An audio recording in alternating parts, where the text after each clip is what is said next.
In myths and tales of folklore, a vengeful ghost or spirit is believed to be the soul of a departed individual who comes back from the afterlife with a burning desire for revenge. This retaliation is driven by the circumstances of their death, which may have been marked by cruelty, unnatural causes, or unfairness. In Japan, these kind of spirits receive the name of onryu and are a type of yurei. This is a story submitted by Darren from Malaysia. This was our very first trip to Japan, and my best friend John and I were bubbling with excitement. As we entered our hotel room, we were greeted by a breathtaking view from the high floor. While John inspected the room's amenities, I couldn't resist taking a peek at the scenery outside. Our room was positioned opposite a hospital, and from the 17th floor I could see the rooftop of the medical facility. That's when I noticed a lady dressed in red standing on the hospital rooftop. She appeared to be talking on her phone, but suddenly she turned her head in my direction. The eerie sight sent a chill down my spine, yet before I could dwell on it, John called me to hurry up as we were heading out for some shopping. Our time in Japan was fantastic, filled with memorable shopping sprees and delectable food experiences. We returned to our hotel room thoroughly exhausted after a full day of exploration, taking a bath before hitting the sack. The tranquility of the night was disrupted by an ominous scratching sound that pierced through the silence around 2 to 3 a.m. My drowsy mind was jolted awake, and I felt a sense of disorientation. Despite the unsettling noise, John remained fast asleep, undisturbed by the disturbing sound. My heart pounded wildly as I mustered the courage to investigate. I slowly approached the window, the scratching sound intensifying with each step.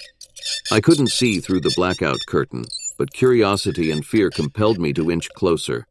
I glanced back at John, who remained blissfully unaware. With trembling hands, I pulled the curtain aside, and what I saw sent shivers down my spine. It was the woman in red, using her long fingernails to scratch relentlessly against the window. Her intense eyes locked onto mine, freezing me in terror. A few seconds of paralysis elapsed before I finally snapped out of the shock. Panicked, I rushed to wake John, who grumpily asked what was going on. When he saw the lady outside the window, his face mirrored my fear. The woman began pounding on the window vigorously. Without a second thought, we fled the room, not daring to look back. Clad in our pajamas, we hurried to the elevator and descended to the lobby. I remember nervously pressing the elevator buttons multiple times, as if my repeated attempts would magically make the lift arrive faster. The dimly lit interior of the elevator seemed to amplify the eeriness of the situation. The silence between John and me was deafening, as both of us were lost in our own thoughts, haunted by the image of the woman in red and the spine-chilling sound of her scratching against the window. When the elevator finally reached the lobby, we rushed out, not sparing a moment to catch our breath. As we stood in the lobby, our faces pale and hearts still pounding, we were approached by a concerned hotel staff. We quickly shared our harrowing experience, our words stumbling over one another as we tried to recount the events of that terrifying night. The employees were visibly taken aback and immediately summoned the manager. After discussing the matter, they managed to find us a new room, thankfully, as another guest had canceled their reservation. An employee led us to the new room on a different floor, offering to retrieve our belongings from the previous room. We accepted the offer, not wanting to return to that eerie place. As we waited outside the new room, an elderly lady emerged from it, completing the last-minute housekeeping. She kindly invited us in to sit while she tidied up the area.